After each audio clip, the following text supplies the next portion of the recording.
Look, we're going to dive straight into something profoundly human today, something almost every single one of us struggles with, yet we almost entirely misunderstand. We're looking at the emotional architecture of procrastination.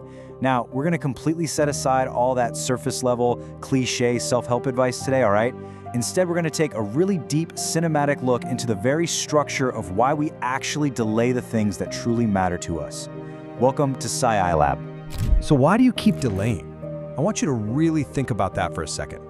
Think about that big project, that difficult conversation, or even that major life goal. Why do you push it away, even when you logically know it's incredibly important? Take a second. Look, the immediate assumption we all make is that we're just lazy, right? Or maybe we think we just lack discipline.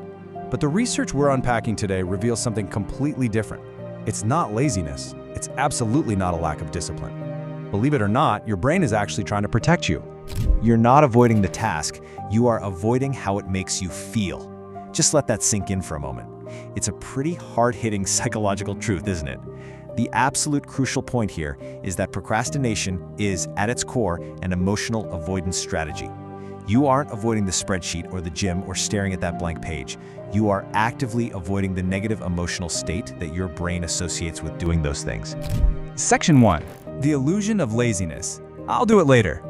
Because every single time we put something off, we feed ourselves the exact same comfortable fictions, don't we? We convince ourselves that we just need to wait for motivation to strike. But come on, we all know the reality. Later never comes. Instead, you scroll. You tell yourself, oh, I just need a quick 5-minute break to get motivated. So you pull out your phone and you begin the infinite scroll. It's like this fast-paced digital montage in your head. Swipe, swipe, swipe. It becomes this rhythmic, almost hypnotic numbness. You're literally choosing a digital distraction to just numb the discomfort of the task you're supposed to be tackling. And of course, the sequence doesn't just stop at scrolling. You watch. You queue up another video, another episode, another short 15-second clip. You're sitting there watching other people live and create and do things while you just sit in this state of suspended animation. You can almost feel the emotional tension building as the minutes and sometimes hours just tick by. The wasted time keeps mounting, and yet there you are, frozen. Eyes locked on a glowing rectangle, totally detached from the reality of the work that's just sitting there, waiting for you. And finally, you wait. You scroll, you watch, and you wait. But what's actually happening in your mind underneath all this constant waiting? Deep down, just sitting quietly in the background, is this heavy, incredibly relatable guilt. You know you should be moving forward. You know you're avoiding what really matters. And that quiet, creeping guilt, it just slaps another heavy layer of negative emotion onto the very task you were already trying to avoid in the first place. Section 2. The emotional root. It's about emotion. We really need to shift our understanding here. It's time to stop just feeling bad about ourselves and start looking at the actual clinical reality of the brain. To stop this exhausting cycle, we have to recognize that this struggle has absolutely nothing to do with time management. When you think about hard work, your subconscious literally categorizes the task as stressful, overwhelming, and uncomfortable. Your brain is, at the end of the day, an ancient evolutionary machine designed to keep you safe from threats. So when it perceives a task as highly uncomfortable, it classifies it as a literal threat to your well-being. And what does it do when it sees a threat? It triggers a protective avoidance mechanism. It steers you far, far away from the danger. Section 3. The dopamine trap. Seeking quick relief. The crazy thing is, our modern digital world is perfectly engineered to hijack this exact neurological vulnerability. When your brain sounds the alarm that a task is too stressful or overwhelming, it immediately starts hunting for quick relief. And social media? Well, that offers an instant reward with zero effort. Real work, on the other hand, demands extremely high effort for a delayed reward. A simple swipe gives you instant relief. It's a quick hit of dopamine, like a little escape hatch with absolutely zero friction. Now, compare that to the painful delay of real work, where the reward might be weeks or months away and requires immense energy. Of course, your brain naturally chooses the path of least resistance to feel better right now. It just makes sense. But here's the real danger. This is what we call the loop.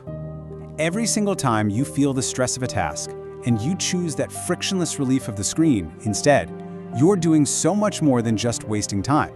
You are actively reinforcing a destructive neurological habit.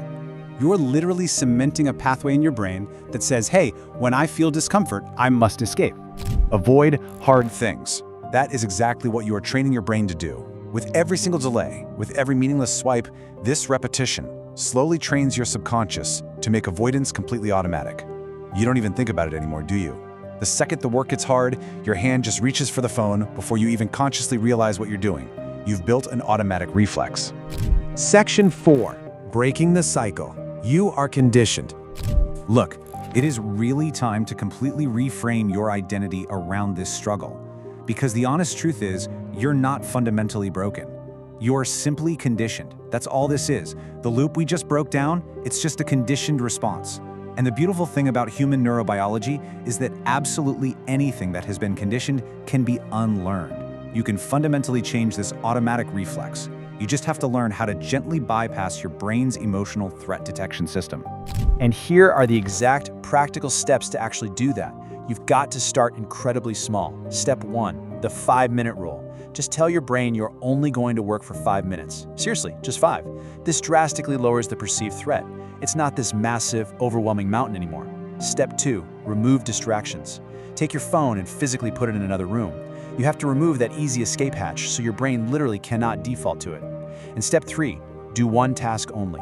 Focus entirely on the smallest possible action. You're essentially sneaking past your brain's alarm system by making the action so small and so safe that it doesn't trigger the panic. Because here is the ultimate paradigm shift, guys. Action creates motivation, not the other way around. Waiting around for motivation is a massive trap. You are never going to just feel like doing the hard thing. Momentum only exists after you force that initial 5-minute action. The action itself is what actually generates the motivation to keep going. So I want to leave you with a deep, lingering question today. The very next time you sit down to work and you feel that super familiar urge to pull out your phone or just open a new tab, I want you to pause. Literally, just stop and ask yourself, am I lazy or am I avoiding discomfort? Be brutally honest with yourself about what underlying emotion is hiding right there behind your desire to delay. Because the longer you wait, the harder it becomes. Thank you so much for joining me as we unpack this stuff. If this deep dive into your own psychology resonated with you, go ahead and subscribe to PsyAI Lab for more insights that challenge how you think and operate. But before you do anything else, turn this off. Look at your most important task and start right now.